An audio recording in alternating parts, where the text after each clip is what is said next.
In the last class, we have finished the HEMT or high electron mobility transistor.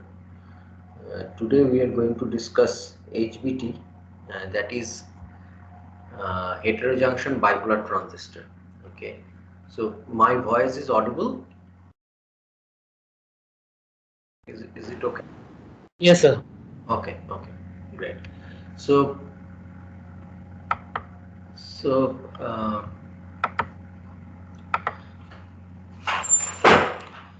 now HBT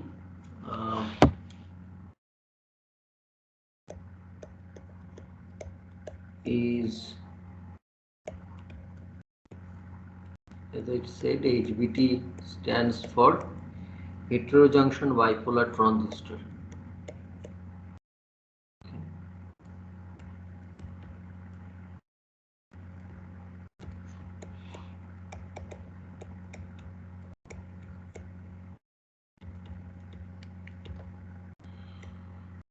So to start with, uh, should discuss the motivation behind developing heterojunction bipolar transistor, because we have, um, I mean, BJT was developed long ago, I think around 1948-49. In fact, before MOSFET, BJT was developed, because MOSFET development was difficult because of the oxide silicon interface and all that, and also, I mean, in fact, initial stages people managed to develop p-type MOSFET. N-type MOSFET or N-channel MOSFET was difficult to develop, particularly in its enhancement form. Anyway, let's not go into that direction. But MOSFET was developed much later, or fabricated much later, rather fabricated much later compared to that of BJT. But if you look at present days electronic circuits, integrated circuits, most of the devices are MOSFET based. They are not BJT based. One of the main reason is MOSFET is um, easier to scale down, okay, compared to BJT. So that's one of the motivation behind adopting MOSFET is present days electronics compared to that of BJT. Having said that, BJT also has important role to play. So what we are now going to do, we are going to see a comparison between MOSFET and BJT, and from there we will be able to figure out why heterojunction bipolar transistor is needed. Uh, we'll see that there are some shortcomings of BJT, and in heterojunction bipolar transistor one of the shortcoming was addressed. So that is how, I mean, that is why the motivation of developing heterojunction bipolar transistor. So if we briefly go through a comparison between MOSFET and BJT, then it will be easier for us to understand the motivation behind developing HBT. Although some of these points probably already known to you, but just let me go through it once more. So so if we just uh,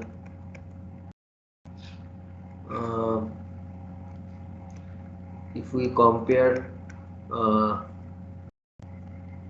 different aspects of MOSFET and BJT, um, so one of the important aspect is transconductance, GM. Okay, in case of MOSFET, we know that I mean, when it is in saturation, we can write mu n Cox W over uh, L VTH whole square. Okay, and when you find out the GM, right, then you basically differentiate it with respect to VGS. Okay, you remember del IDS over VGS, okay, at constant value of VDS. Then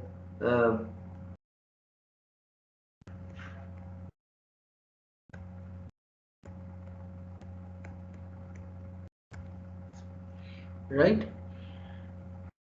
and in case of BJT, it is similarly you can write IC is equal to maybe I naught exponential VB my over VT, okay, because you know IC is exponentially depends on base emitter voltage, okay, and similarly you can find out GM, uh,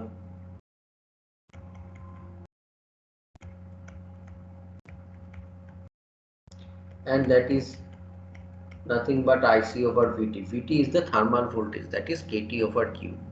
Now if you carefully look this transconductance, you will see that the transconductance of BJT is more than that of transconductance of MOSFET. In fact, you can increase the MOSFET transconductance by increasing uh, this W over L ratio. Okay, if you increase this W over L ratio, in fact, that means if you increase your W, then your GM is going to increase, right? But that will take much larger area and all that, right? But in a nutshell, GM over of BJT is more than that of GM of MOSFET. What is the consequence? Consequence is it will be easier or it will be faster to charge a capacitor using BJT compared to MOSFET. Okay, so you can charge um, charge a capacitor. How this capacitor comes into picture? Because when you drive any circuits, okay, then it is basically charging the input capacitor of that module, right, or of that device. So charging is important in integrated circuit, and for charging, if you want to charge large capacitor, then BJT is preferable because it can charge the capacitor faster. Okay. So next stage gate, you can charge it quickly compared to that of MOSFET. Now, so GM wise BJT performance is better. Okay. Um, Now, if we look other parameters, for example, if we look uh,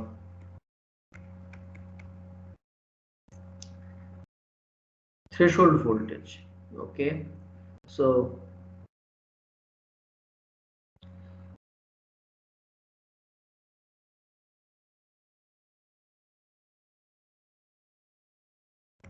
what we are discussing the motivation of um, having HVT, right? So in case of threshold voltage, we know in case of MOSFET, it depends on various factors. One of the factor is oxide thickness, okay. Then uh, it also, of course, depends on doping, okay, doping of the substrate and so on. In case of BJT, um, you see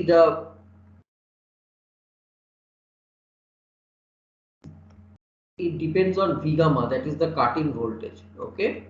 It depends on V gamma. Now this V gamma is basically material dependent, right?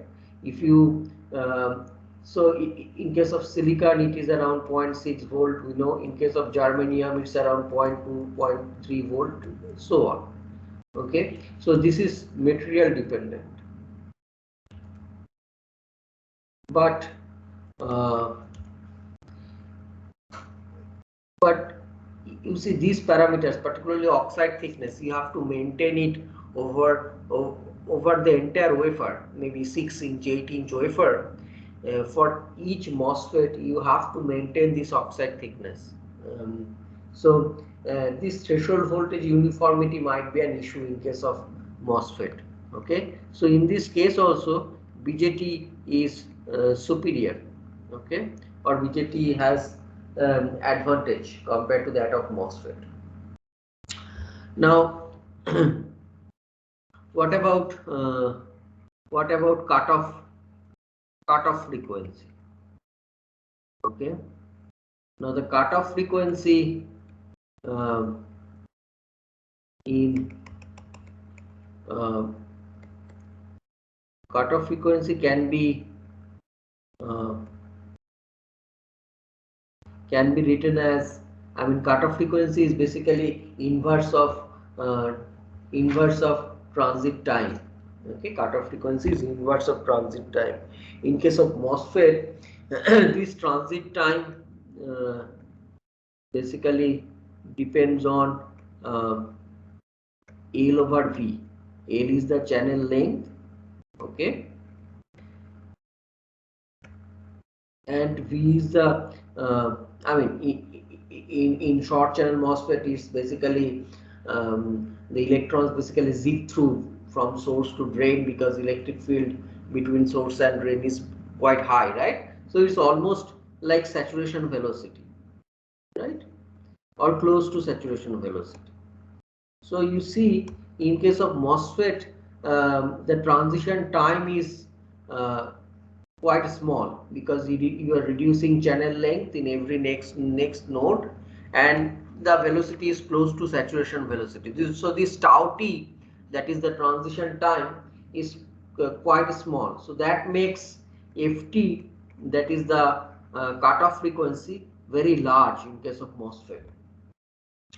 In case of BJT, uh, it is possible to show this transition time uh, depends on WB square. WB is the base length, okay, and uh, Dn is diffusion coefficient, I mean, associated with, say, electron. So I'm writing Dn. So it is possible to show transition time depends on WB square over 2Dn in case of BJT. So to improve this, I mean, to reduce this tau t in case of BJT, you have to one have to reduce base length. Okay, I mean base length, or you can say base width. We usually say base width, right? So so that base width, so if it is your emitter, base, and collector, so this is your base width, WB, right? So this WB you need to reduce to improve the to reduce the tau t, so that will improve your FT. Okay, so in this respect,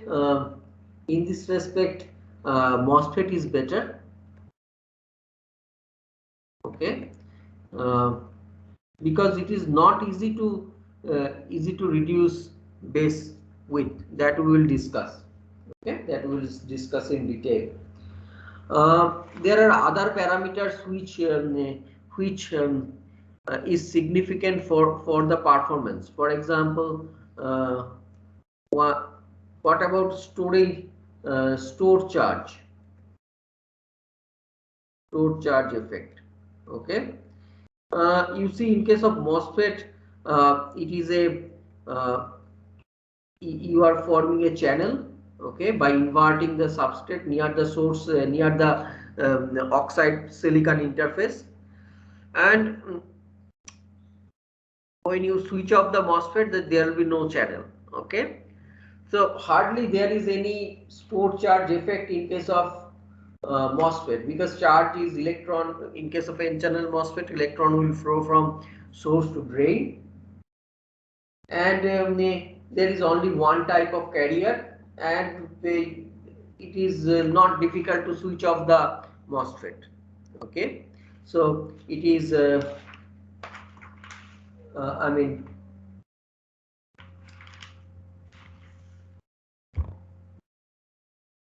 so one type of carrier is there. So that way it is much easier. Okay. Now what about BJT? In case of BJT, you remember um, when it is in the active mode. Okay, you see when it is in the active mode, uh, you remember this is,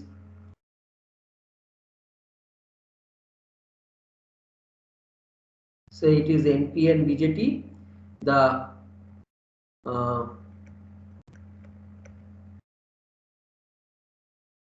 this is how carrier concentration looks like. Okay, so this is my base, this is emitter, and this is collector.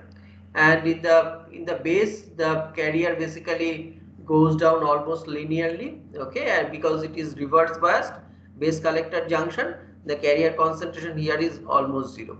Okay, zero. And in the emitter region, whatever hole is entering, it is decaying exponentially because it is recombining with the majority carrier electron in the emitter side. In case of, this is for active region.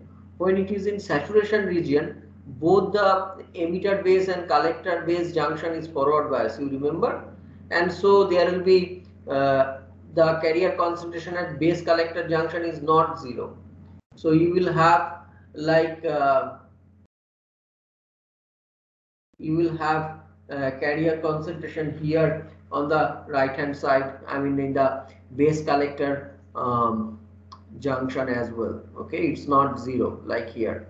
So when you in other words, BJT is a bipolar device, so it has both electron and hole which is conducting. And particularly in this, from if you take from, if you try to take the device from saturation to cutoff, okay, then you have to remove this uh, remove these charges present in the base, you see. Okay, this huge amount of charges present in the base, that you have to, or carrier, you have to remove. Okay, you must remove to switch off the device.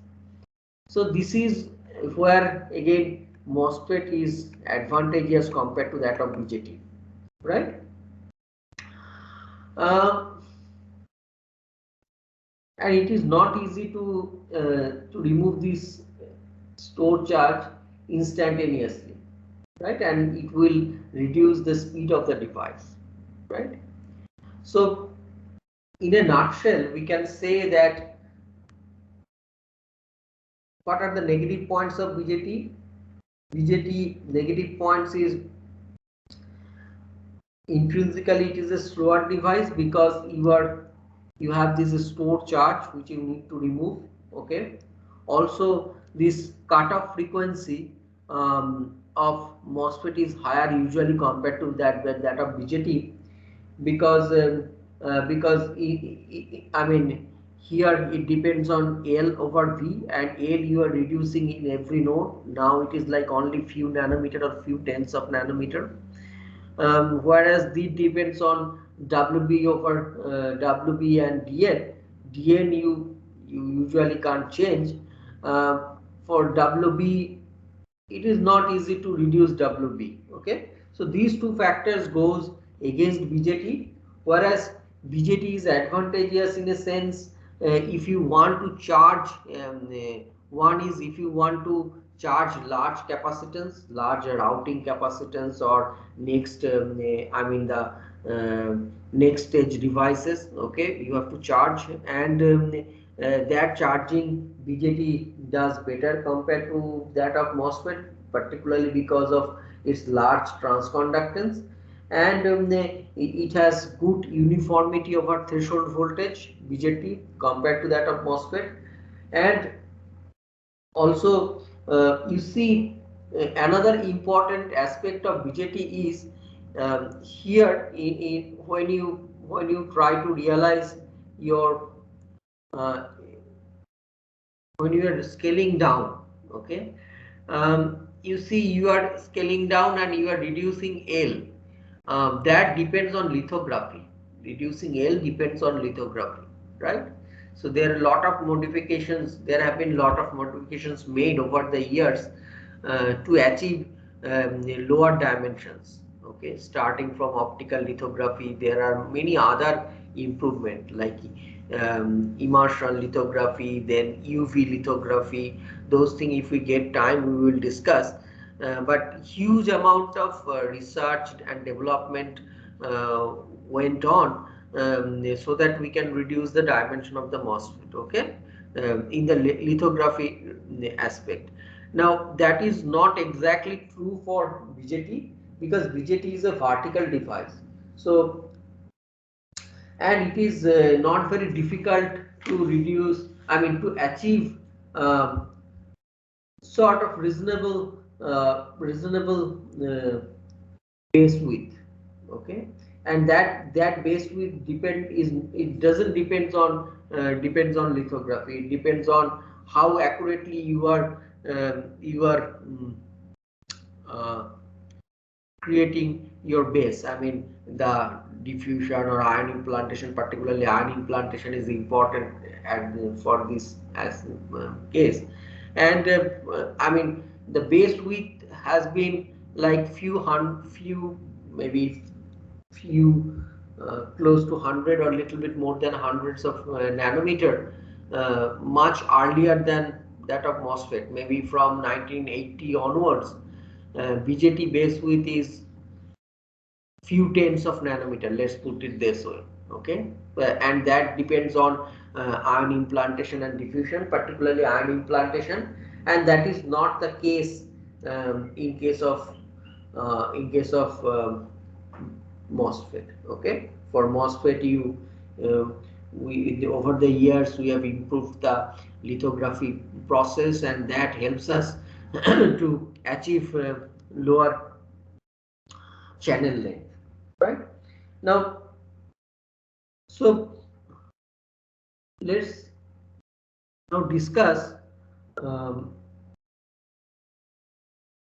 what is what we are going to achieve through HBT. Now, through HBT, what we are going to achieve, um, we will be able to reduce we will be able to reduce this WB or improve this.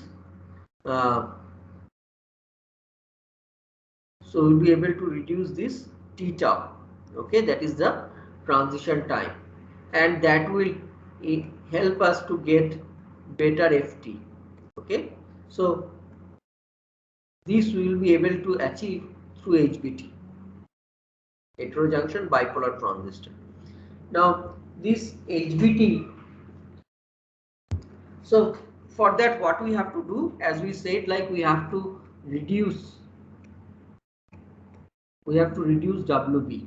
Now if we reduce WB, there are several um, things which we have to be very cautious, okay. Now WB, that is the base width, if we reduce WB, okay, say from say hundreds of nanometer, you are lowering it.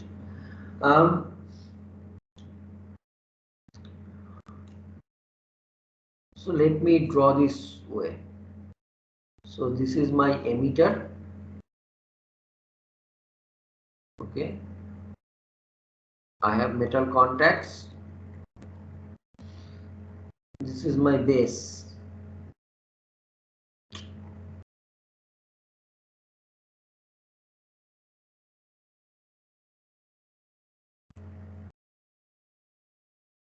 Right, and this is basically your WB.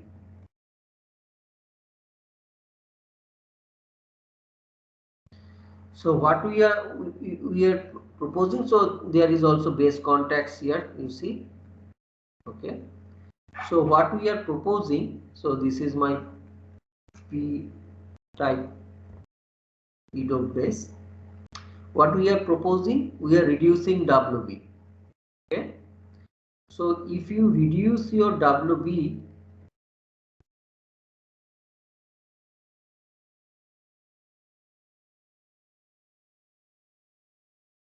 you see we have reduced WB. So if we reduce WB, couple of things will happen. Okay, so you see how the barrier, how the base current is flowing. Base current is flowing like this, right? Base current is flowing like this, or electrons. So electrons are going like this. Some of the electrons are recombining with holes, and base current is flowing, right? So there is collector here. Now this, if you reduce WB, one of the aspect or one of the important thing will happen, which is not good, is your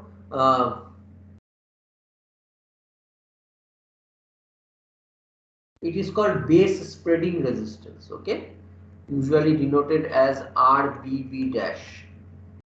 RBB dash, that is the base spreading resistance.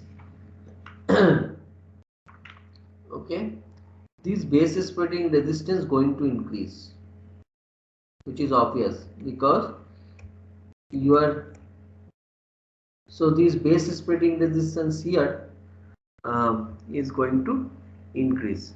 Now this base spreading resistance, if it increases, so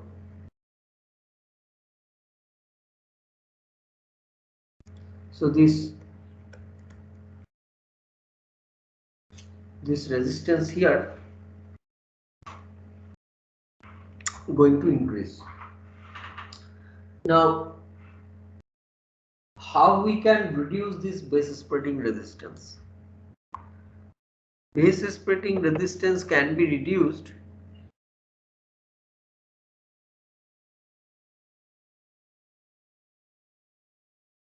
if we increase the doping concentration in the base. Okay, so you reduce, let me go back again. So we reduce WB because we want to increase the cutoff frequency of the BJT. Okay, now if we increase the cutoff frequency of the BJT, okay, I mean if we reduce WB, then that will, you see, that will increase this RBB dash, that is the base spreading resistance. So to counter that, what we have to do, we have to increase the doping concentration. Okay, we have to increase the doping concentration of the base region, right? Other, so I will come back to that. So one is RBB dash is going to increase.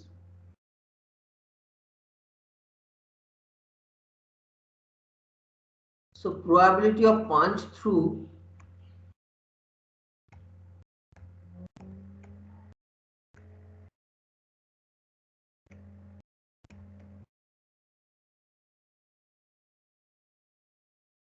will increase.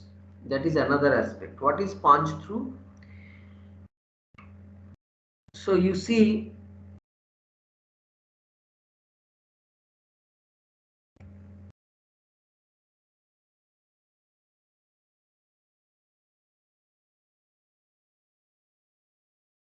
this is my emitter, this is my base, this is my collector. Okay, so if you reducing this WB, what will happen? There is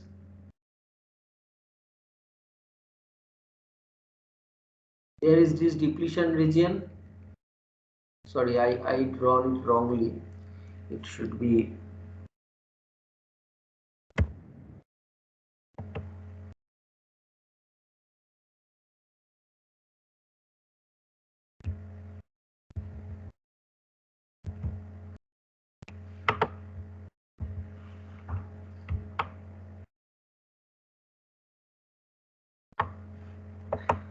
so there is depletion region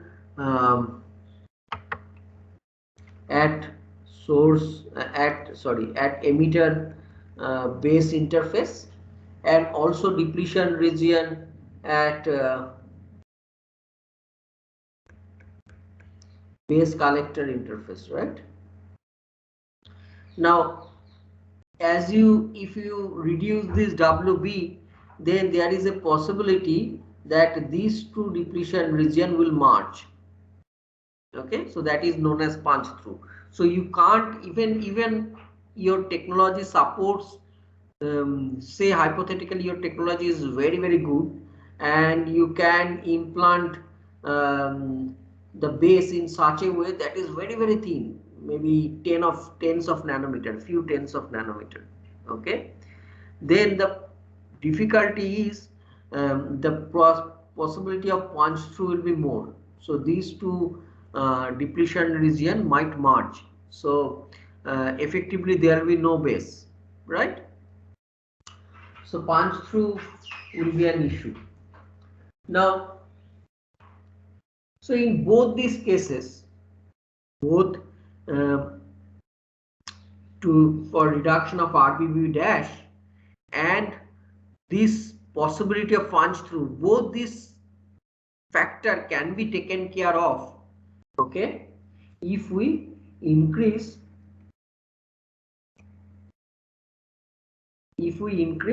the doping concentration at base, right? You see, if we increase doping concentration at the base, then your RBB dash will not increase that much. Why RBB dash is increasing? Because we have reduced the WB.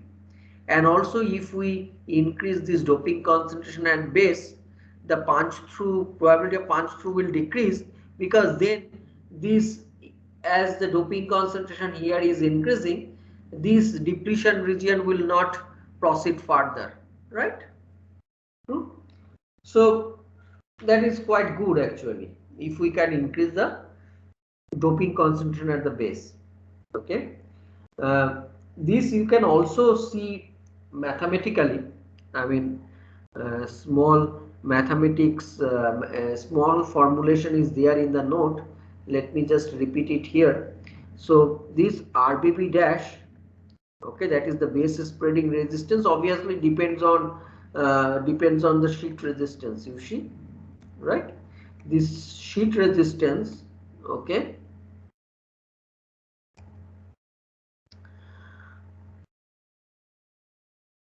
depends on RS. So this RS, we know that RS is, or the sheet resistance is nothing but the resistivity over thickness.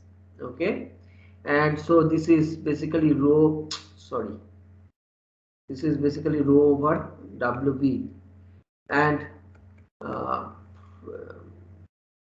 it can be written as, right? So this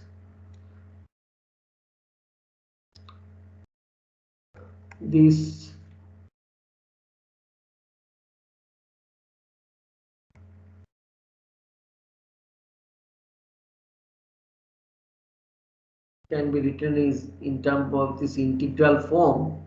I have written here nearly equal to, because we are assuming that that mu p is independent of this, um, of this base width. Okay, and this Na dx is often known as total integrated doping. This NADS is known as, so you see, from here also you can say that if you increase your, sorry, if you increase your Na, sorry, if you increase your Na, then your RSS, your RS will decrease, or that will decrease in turn your RBB dash, right? Now, so increasing Na is very good, because it will be able to take care of this RBB dash increase, and it will also take care of this possibility of punch through. Now, what are the bottom side?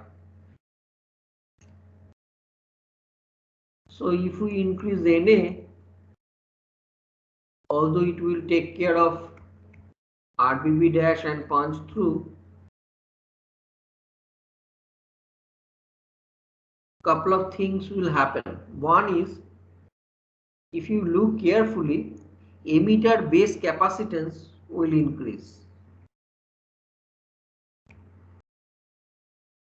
Why? Because you see, uh, this is my emitter, okay, and this is my base. So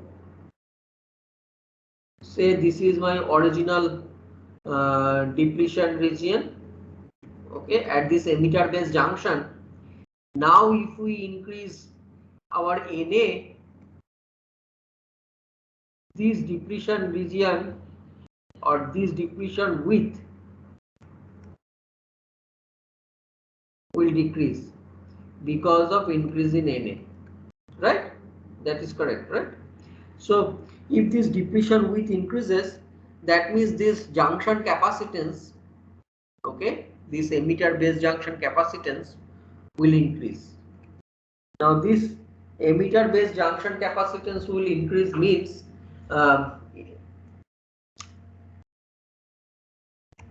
charging time to charge this junction capacitance will increase. So that's not good, okay. Uh, what about other factors? Chances of tunneling will increase, because you see the then this uh, it is n plus. You remember we talked about for tunneling we need both the sides will be heavily doped, okay, then only tunneling can occur, right? That this is what can happen here. If you increase the base doping, then your depletion region will decrease, okay, and that might help in tunneling, right?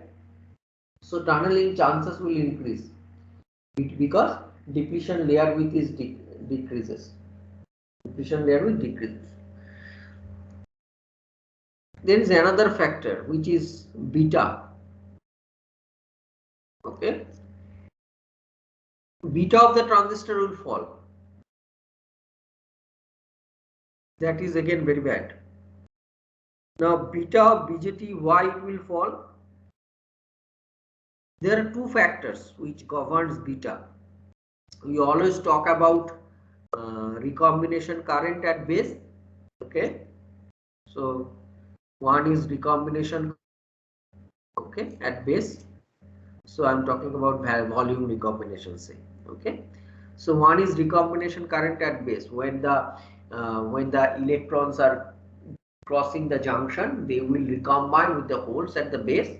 Now the number of holes are more because you have increases Na, so that will increase the base current, and base current increase means your beta will decrease.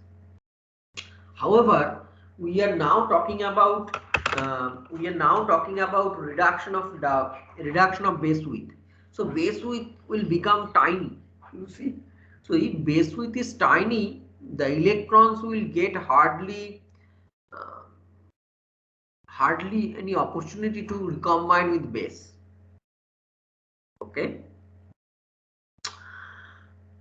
I mean this is not true in case of conventional BJT, but in future generation BJTs, where we are more concerned of base width and we try to reduce base width, then this new generation BJTs, the base width is tiny, and basically the electrons, when they cross the junction, they get hardly any time to recombine with base. I mean there will be recombination, but that amount will not be much. So even if you are increasing the concentration of holes or doping concentration in the base, that will not deteriorate your, that will not increase your base recombination current, okay, or base current that way. But Base current has another factor. You remember, base current will also be there not only because of recombination here in the base, but also holes will be able to cross the junction. Okay, so one is recombination here,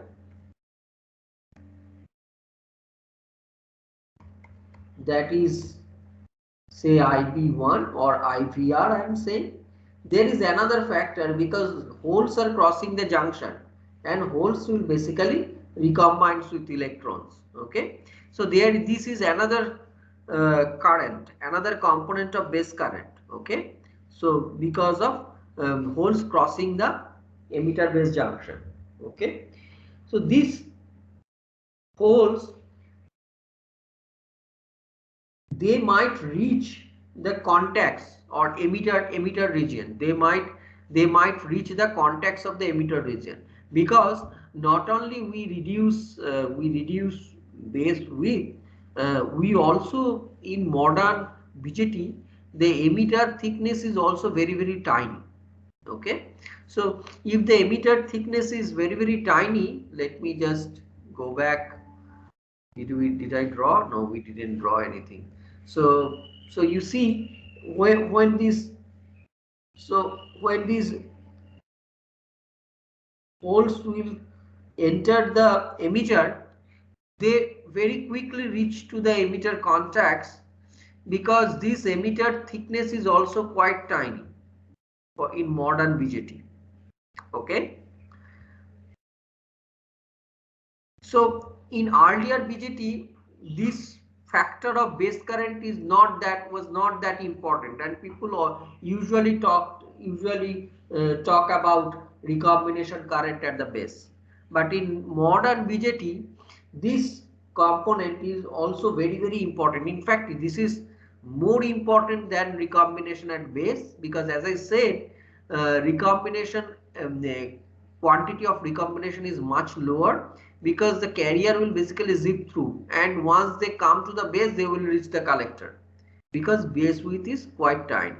Okay, so there is another factor which which reduces this beta. This particular factor is known as emitter efficiency. Okay, so this fall in uh, due to fall in emitter efficiency. Okay, because more and more holes will be able to reach the emitter contacts. Okay, so that component of the base current. So base current has two components. One is recombination at the base, and another is holes able to cross this base emitter junction. Obviously, because it is forward bias, you see PN junction, forward bias. So carrier will move from one part crossing the junction, and also from another part crossing the junction to this side. So holes will definitely reach this emitter. Okay, and now it will cross more, because we are increasing Na. Okay, so that will reduce your beta. Okay, we can uh,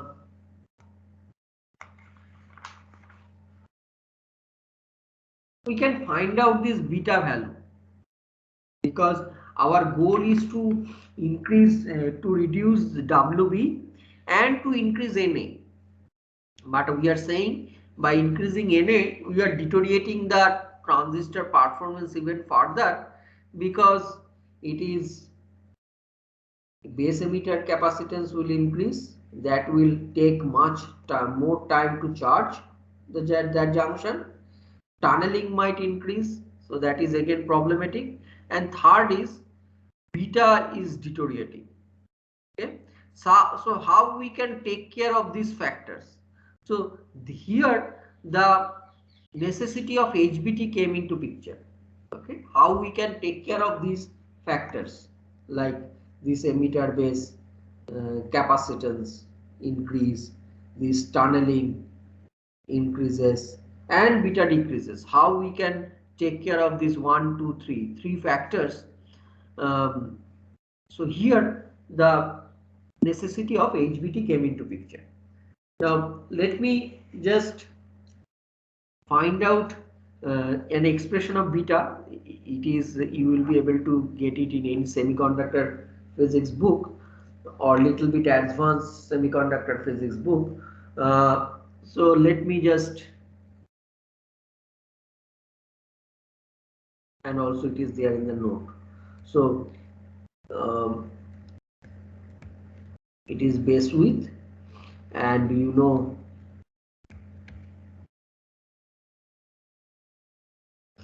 it is the electron concentration at the base. Okay, so this is my base. Base is a p type, right?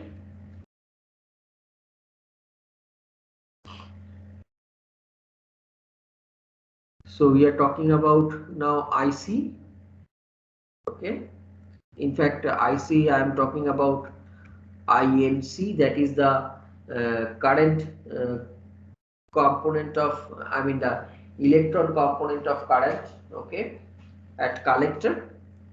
And this can be, so this is the electron component of current at collector,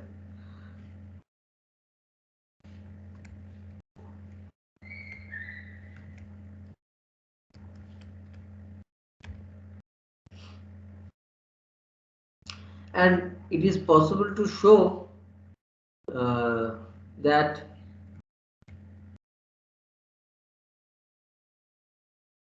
this is DNB, that is diffusion coefficient at base, electron diffusion coefficient at base.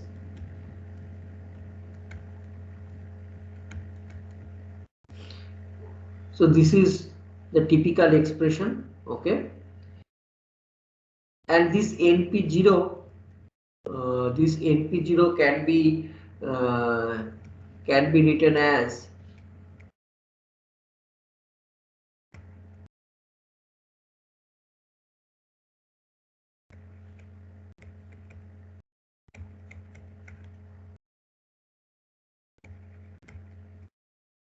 what is NP bar? NP bar is the concentration at thermal equilibrium. These are very standard. You just go through, you just brush up your semiconductor uh, device current voltage equations, then you will see these drift current, diffusion current. You brush up those part. Okay, so you see this, we can rewrite, okay, in terms of Ni, that is Ni square over Na. Okay, so this Np bar can be written as Ni square over Na, right? uh, Exponential Vb over Vt, right? Because you remember electron concentration multiplied by hole concentration is equal to Ni square, right? And here hole concentration is Na, right? This was your electron concentration, so that multiplied by hole concentration is Ni square, right? So Ni square, you remember we n into p is equal to Ni square. We definitely come across that before. So this can be rewritten as we have done before. uh, Sorry, uh, so what I am trying to do, I am trying to find out the expression for beta. Okay, I am trying to find out expression for beta, and so Vb over thermal voltage and 0 to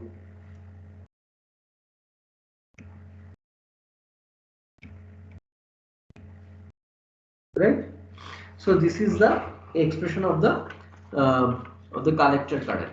Similarly, we can find out whole current injected, because we are want to find out beta, so we need collector current and we need whole current, right? So the whole current, as I said, Hole current we are interested in only because of the injection at the emitter side. So hole current, or you can say base current. Okay, let's put it this way, base current, right? Hole current injected to the emitter, because we are neglecting, for the time being we are neglecting the hole current or base current at the due to recombination. We are only interested in hole current injected to the emitter. Okay, so we are only interested in hole current. Base current we are assuming as the hole current or holes entering at the emitter, right? uh, and this can also be written in the same fashion. Here it will be dpe, okay,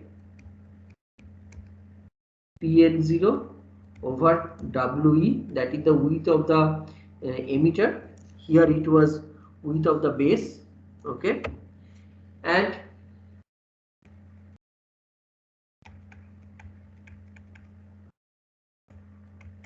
again we can write ni square exponential Vv over Vt. Vt is the thermal voltage, and this can be written as 0 to We Nd dx. Okay, because Pn0 can be replaced by Ni square over Nd. Nd is the doping concentration at the emitter, right? So you remember I have drawn it before. So this is your Np0, and say this is my Pn0, right, and so on. So this is my We, and this is my Wb, right? Uh,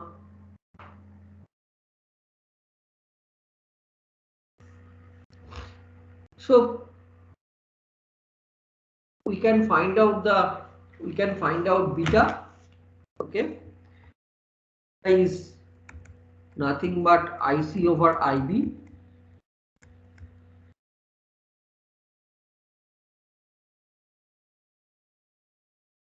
dNb. If I assume that Ni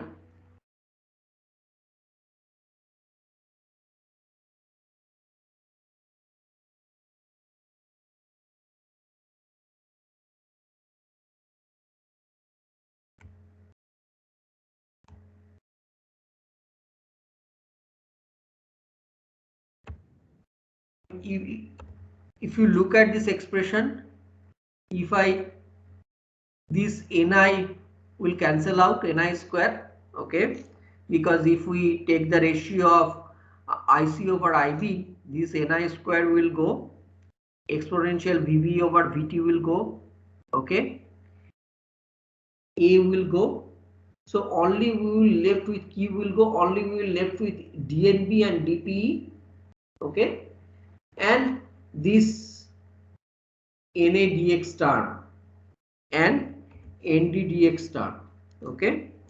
So let's, for the time being, but if we assume that Ni is not equal at both base and emitter, which is a bit funny, because why Ni will not be equal, okay, because if we talk about silicon, Ni, you remember, around 1.5 into 10 to the power 10, that's the concentration of carrier per centimeter cube, okay, at room temperature.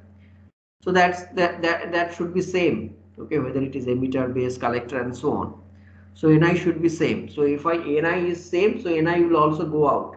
But for the time being, we are assuming that Ni is not same, okay, and let's see what happens.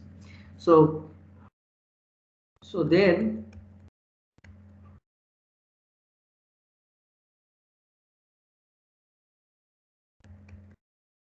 this NATB is basically that is the total integrated doping at base. Okay, you remember I have written before NADX, that is total integrated doping. So so I'm just writing, you can write the integration part if you want, but I'm just writing that integrated form as total integrated doping at base.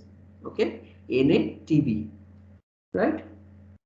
So this is IC, and IB will be DPE NI square NIE square total integrated doping at emitter. Okay, right? So this is my beta. So you see, uh, you can rearrange it.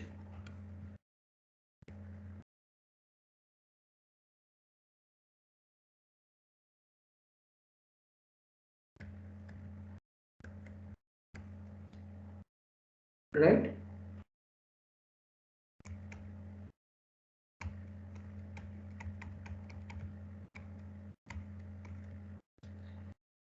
So this Ni can be written as in the form of um, exponential energy gap, right? So this can be written as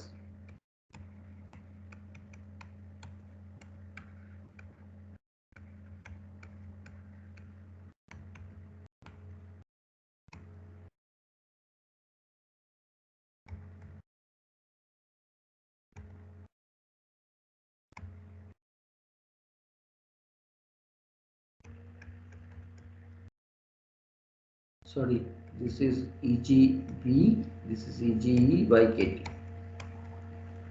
Okay, so this is my final expression of beta, right? And if Ni is same in both, I mean, if it is say silicon, I mean any material, Ni will be same in both base and emitter, then this energy gap term will no longer be there.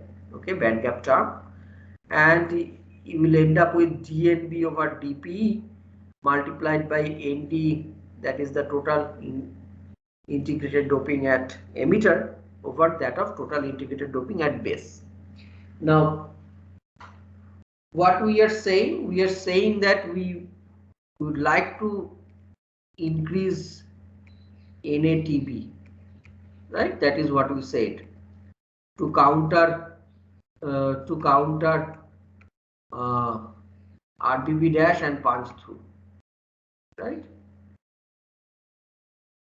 And we also mentioned that that will give us so this is positive, but we also mentioned the negative thing is tunnel current, negative thing is EB capacitance, okay, and also decreasing of beta. So these are all negative, right? So what we can do, if we increase NATB, we can decrease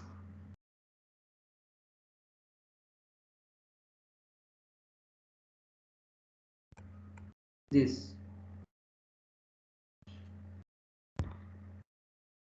So if we decrease this, that is the emitter doping, okay, that is unheard of, like you are decreasing NATB, I mean the emitter doping. If you decrease emitter doping, you see couple of things will happen. So if you decrease, so this is your P, this is your N, so this is my emitter, this is my base. So you increase P, you decrease N, right? So that way the now the depletion region will increase again.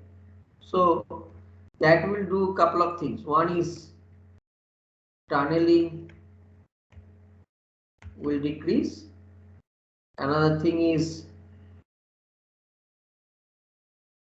capacitance base emitter capacitance, okay, that will decrease. Okay, so these two factor you can taken, you will be able to taken care of if you decrease your emitter doping. Okay, but you see your beta will be poorer, right? Your beta will be poorer then, because you are reducing emitter doping, so your beta is going to be poorer, right? Now what you can do to improve your beta? So you see, if you can improve your beta, you more or less solve the issues. Okay, if you can improve your beta, your tunneling is not an issue, your junction capacitance is not an issue, and your transition time will increase because you have reduced your WP.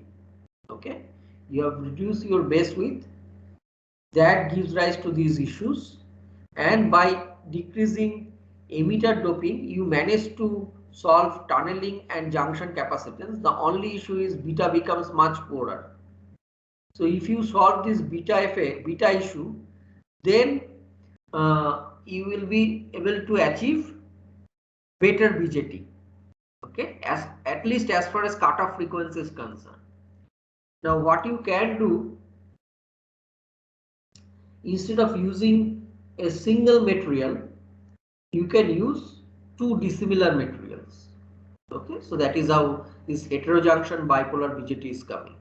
So if you use two dissimilar materials, obviously your you see your Ni will be different. Two dissimilar materials if you use at emitter and base, your Ni will be different, right? So let's assume that, okay, sorry, that your,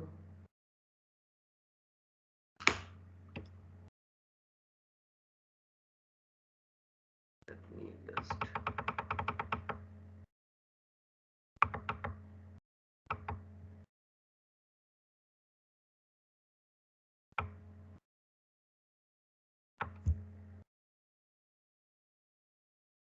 forgot to take the roll call.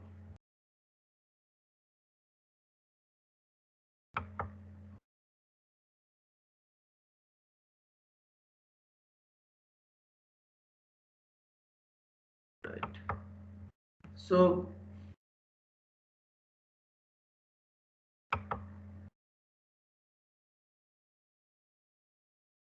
if we now use a dissimilar materials, two dissimilar materials to make your emitter and base. Okay, and let's assume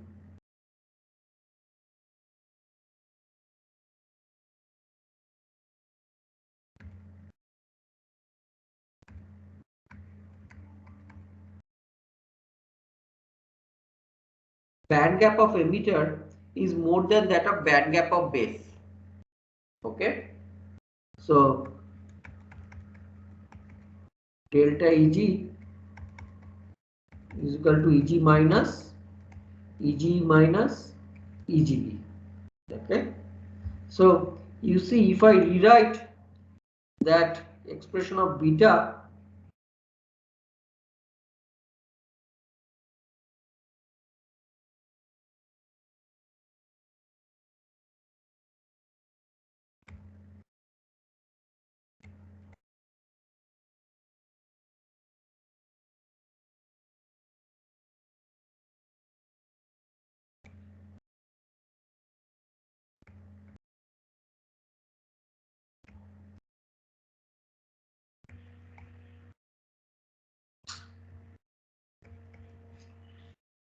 sorry,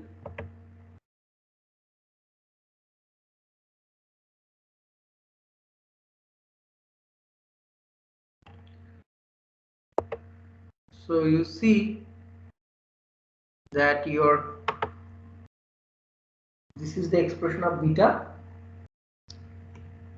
and you can write this as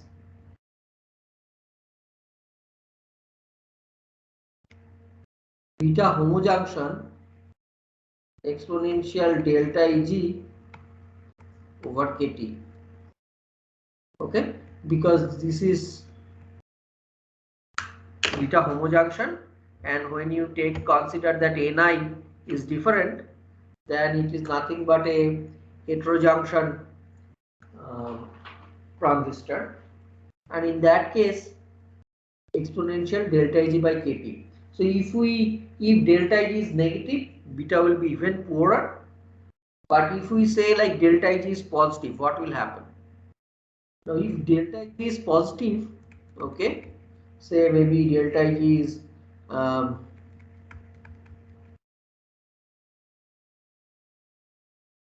say 0.3 electron volt or something plus, okay, use that, okay, or maybe say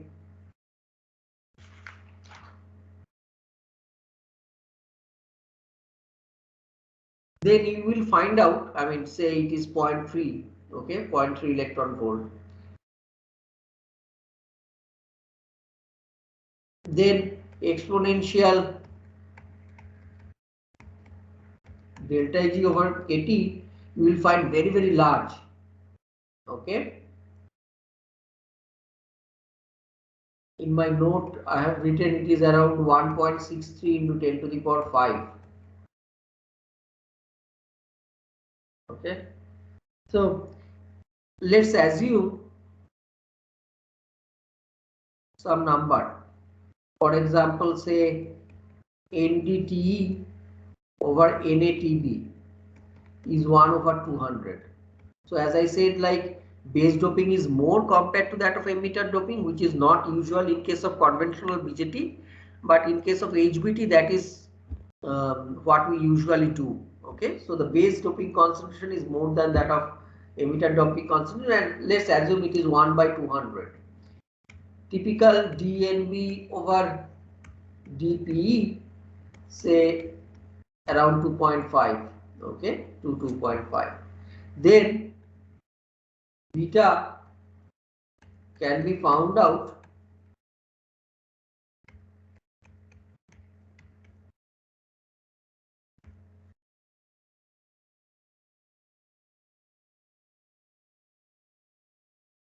it is more than 2000, okay, then beta will be more than 2000. So that's very good. You see, we managed to solve all three problems that we have pointed out. Now this, the conventional HBT is made of our good old material,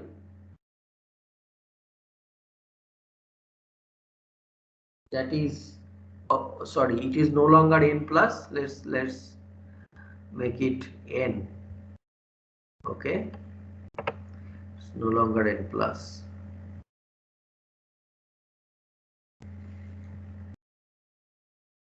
So this is my emitter. Emitter is made of Al gas, okay. This is my base. Base is made of gallium arsenide. Okay, you remember aluminium gallium arsenide has a higher band gap than that of gallium arsenide. P or P plus you can say, and this is again N is made of gallium arsenide. That is collector. You intentionally put higher doping of collector so that you can take contacts, collector contacts, okay, so on. So this is typical BJT, but heterojunction BJT, because emitter and base is made of two dissimilar materials. Okay. Now when they made this initially, instead of 2000 they got beta few tens. So when they fabricated it, what I have discussed so far is all theoretical aspect, right? When they actually fabricated it in the Bell lab, okay, they found it beta is very poor, few tens. Okay. So it was puzzling because our theoretical beta, that time they calculated theoretical beta is very high, but when they actually made it, beta was very low. Okay, the fabricated device. Now, before going in that direction, let me just point it out. Like you might ask me, like, what about the notch here? Aluminum gallium arsenide. There's a notch. You remember? Because it is heterojunction device. Okay, there is difference in band gap and chi value and all that, so there might be notch. Now this notch has been taken care of because this notch will be a problem for BJT, because it is not like we are forming channel like in HEMT and all that. So this notch is being taken care of uh, by, you see, now this is P plus, this gallium arsenide side. So the depletion region in the base is much lower, right? So here band bending is lower. That is one part which will go against the notch. And another part is we basically grade the doping. Okay, we basically grade. It is like graded. This junction is graded. It's not like step. Okay, complete like it is going from N to P plus directly. It's like they graded it. If you graded it carefully, you can manage to reduce this notch. Okay, anyway, so what I was trying to say, that the beta they got is much lower. Okay, in fact, if I try to draw their actual device, the device looks like this. um, this is aluminium gallium arsenide emitter.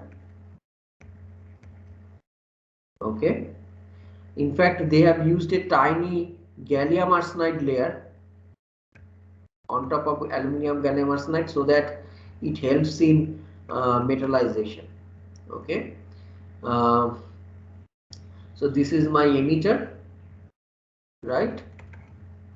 um, the base, in fact I have written emitter on top. Just remove this emitter for the time being because it's making very clumsy.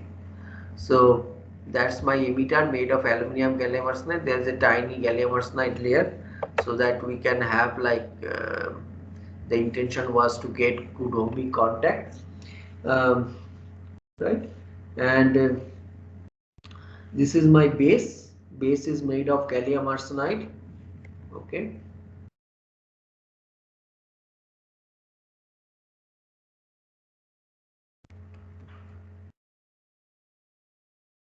and then there is collector. Collector is again made of gallium arsenide, and then there is N plus region which will reduce the resistance of the collector so that we can take contacts. Okay, so typical typical doping concentration was uh, that was something like this. Okay, so this is N, this is obviously P,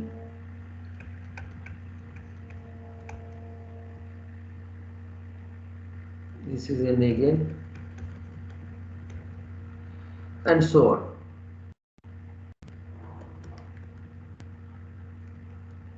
Anyway, so what they got, beta very low. Okay, and also they found, like, also another interesting thing they found, that beta improves with increase in emitter area. That is also found, right? So if you increase your emitter area, so this is my base, and that, but if you increase your emitter area keeping this area same, your beta improves. That is what they found. Now uh,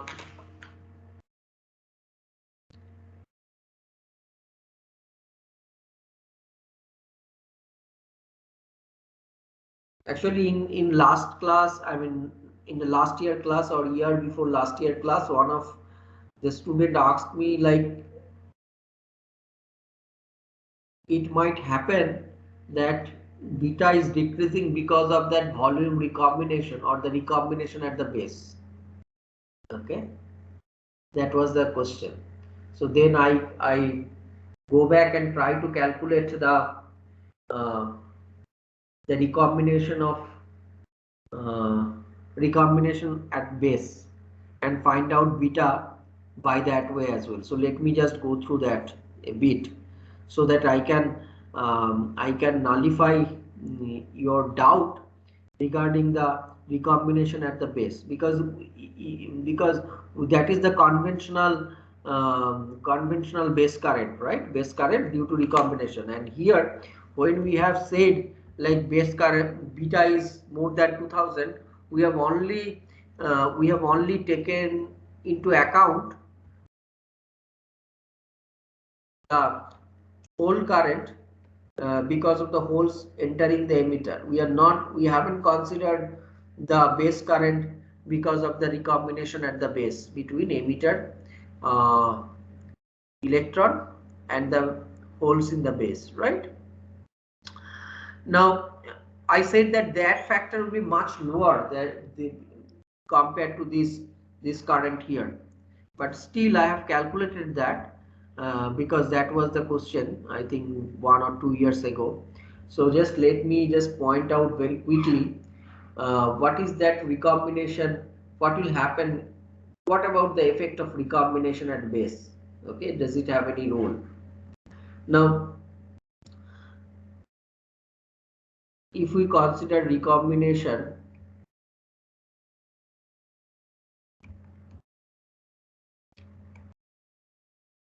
at base into account, okay, then that is my collector current because of the electron which is at the base, okay, and this is my recombination current, okay, and this collector current, you remember we have written something like this, okay, the expression of the uh, collector current because of the electron component, and this IVR can be shown as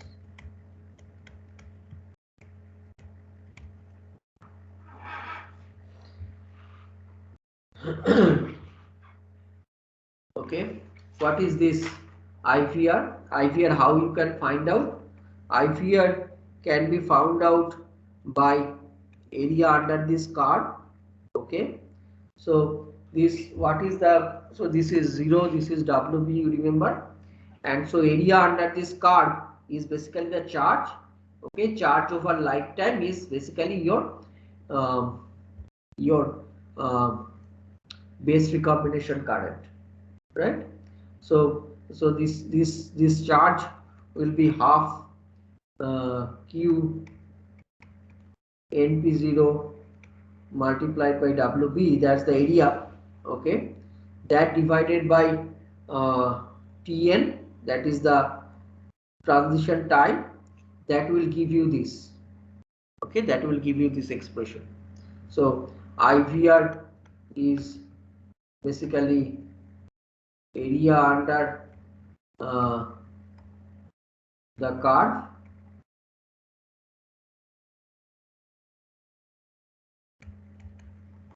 divided by lifetime or transition time, okay.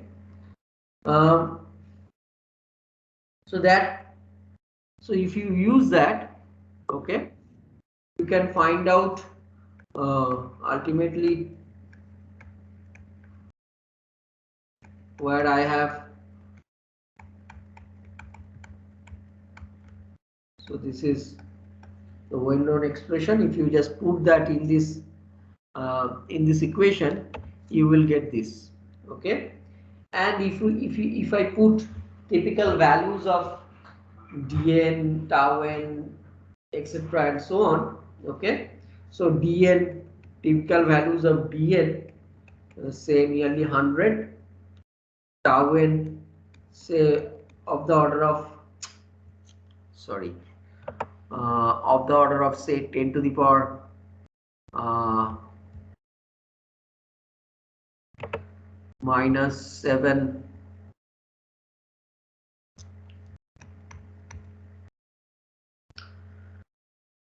Second,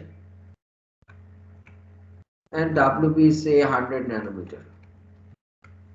Okay, so if I use that, beta will come of the order of 10 to the power 5. Okay, beta will come of the order of 10 to the power 5. So if I take both the factors, the recombination factor and the emitter efficiency factor, that is the holes reaching to the emitter, you see at least we should get beta more than 2000. That's the one we have calculated before. You see, due to recombination, the reduction in beta is nothing.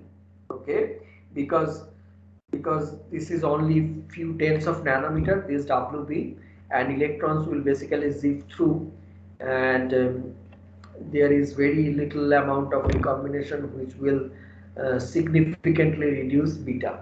So later on, what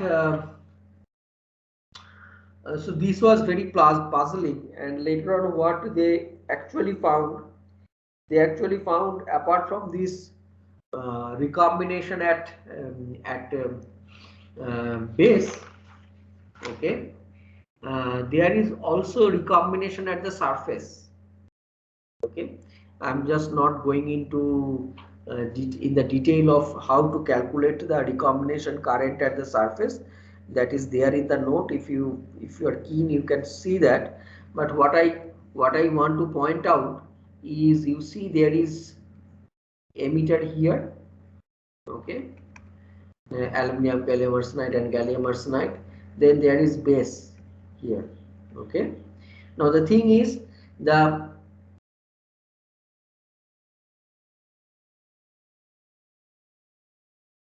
right, and then ultimately those carriers will reach the collector.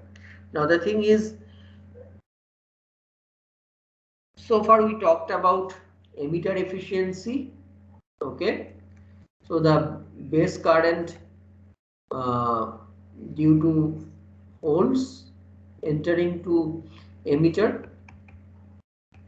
Okay, we have also just now have seen recombination current in bulk here. Okay, but later on they found that there will be lot of recombination at the surface here. Okay, these surfaces contains lot of dangling bonds. What is dangling bonds?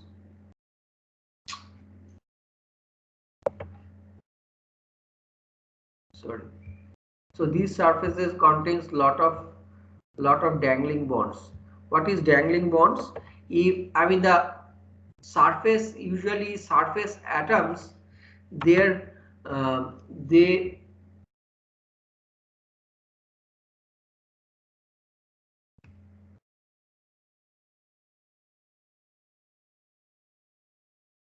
usually their octave, they fail to complete the octave. Okay, and so those electrons which are basically going to these contacts, okay, and the some electrons will reach the collector. Now there are lot of electrons which will uh, basically recombine at this surface, okay, gives rise to surface current, or those that current will basically reduce the value of beta, because that is a component of sort of like base current, although that is not going into I mean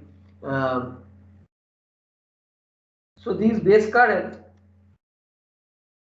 right, because these dangling bonds basically taking up some electrons, okay, and those electrons will fail to reach the collector. So this, it is possible to show this surface recombination current is obviously proportional to this area, open up areas, okay, and that is why if you increase your emitter area, then this opening surface area will decrease, okay, this opening surface area will decrease, and uh, then your beta will improve.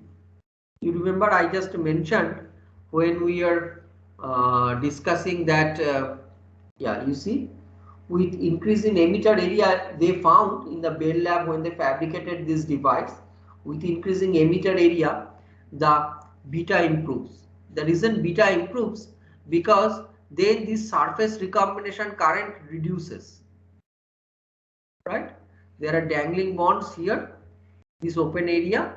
So when they understood this, they passivated these places. So they put silicon dioxide, they put silicon nitride, I mean oxide and nitride layer, not necessarily silicon dioxide or silicon nitride, but oxide and nitride layers. I can't remember which type of material they have used, but they have passivated this part so that those dangling bonds will go, and this surface current reduces drastically. Okay, that is how they managed to improve improve the beta quite a lot. In fact, it is possible to show this uh, surface recombination over volume recombination.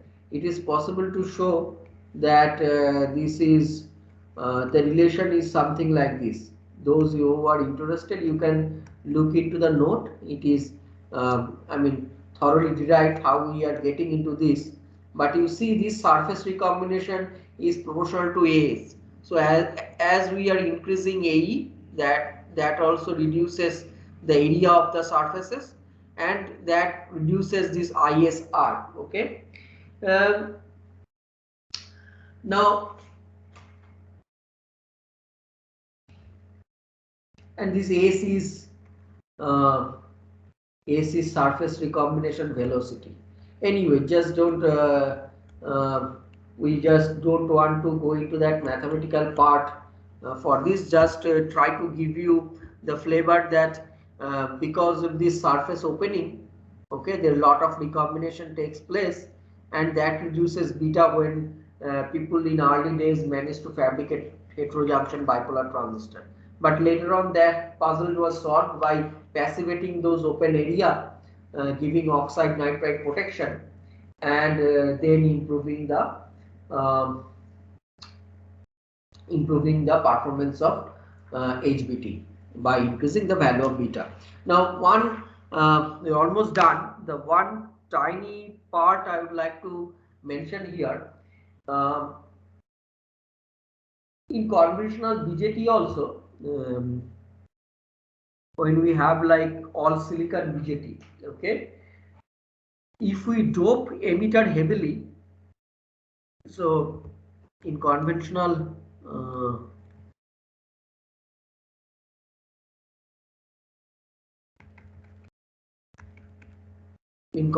BJT, if we dope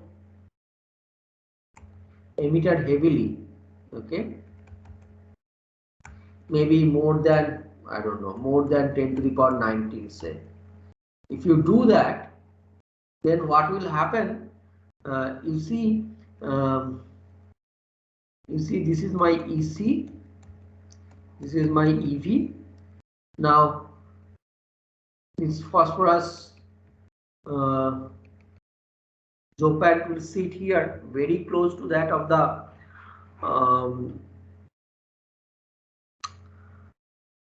the conduction bandage of silicon.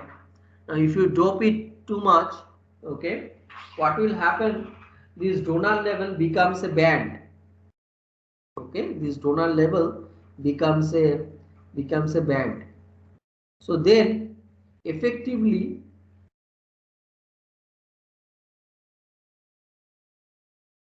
it was initial band gap, okay, because of heavily doping, the dopant level becomes a band donor level, and then emitter band gap will decrease, okay, emitter band gap will decrease. So in that case, okay, your beta will decrease. So beta, you remember,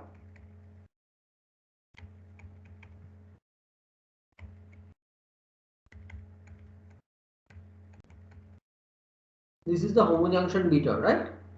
Now with this, even in uh, conventional BJT, if you have very high doping concentration at the emitter, the band gap at emitter will be lower than that of base. Okay, so this is opposite to what we are discussing in HBT. In HBT, um, we intentionally create aluminum gallium arsenide as emitter and base as gallium arsenide and collector as gallium arsenide, because aluminum gallium arsenide have higher band gap. But here this is unintentional. But if you dope it quite heavily, then effective band gap of emitter will decrease in case of silicon BJT. So that might reduce, because then this delta Eg will become negative, you see, right? Because delta Eg is emitter band gap minus base band gap, right? That is your this delta Eg. So this delta Eg will become negative, and that will reduce your beta a bit, because I mean this factor is very minimal, but you might see an effect of because of this band gap narrowing uh, of high doping of emitter in case of conventional silicon BJT. So with this, I will basically stop HBT here. We'll see what I will start tomorrow. Now the thing is, I will give you some problem. I will upload some problem. Okay. Uh, Basically from different part of the syllabus. I think I have I have some problems already saved, so I will upload it. I remember, I think one of the problem is uh, from the subthreshold slope. There was another problem on uh, hemmed, so you practice those problems, okay? uh, because that hemmed problem came once or twice um, when another professor was taking this course. So this hemmed problem you can find out in the I think, what is the name of the book? I mean the semiconductor device book of Z.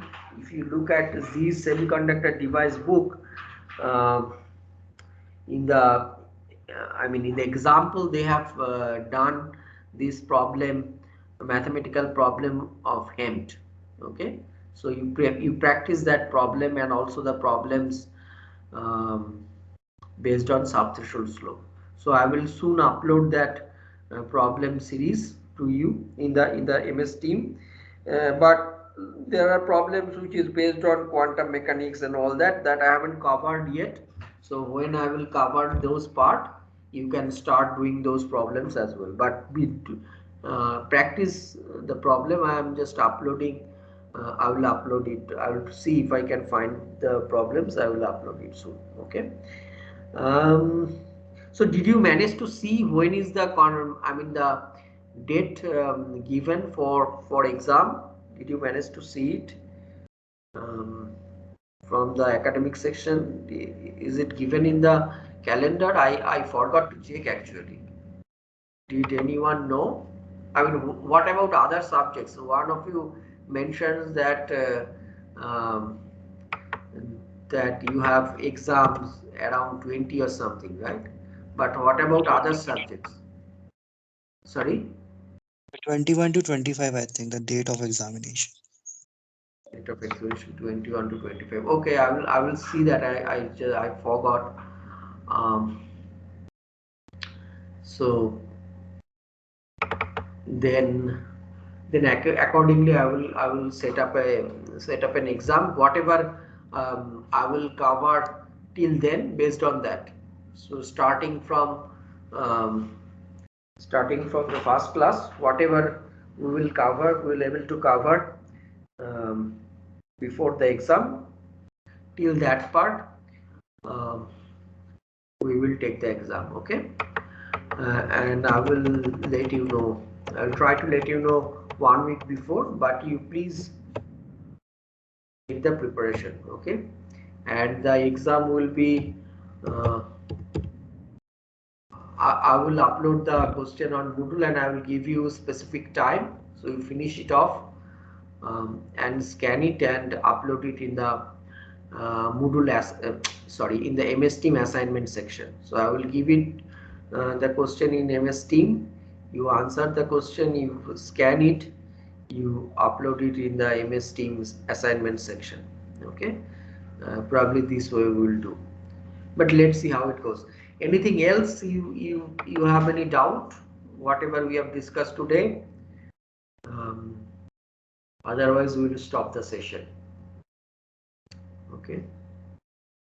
So, you have any doubt?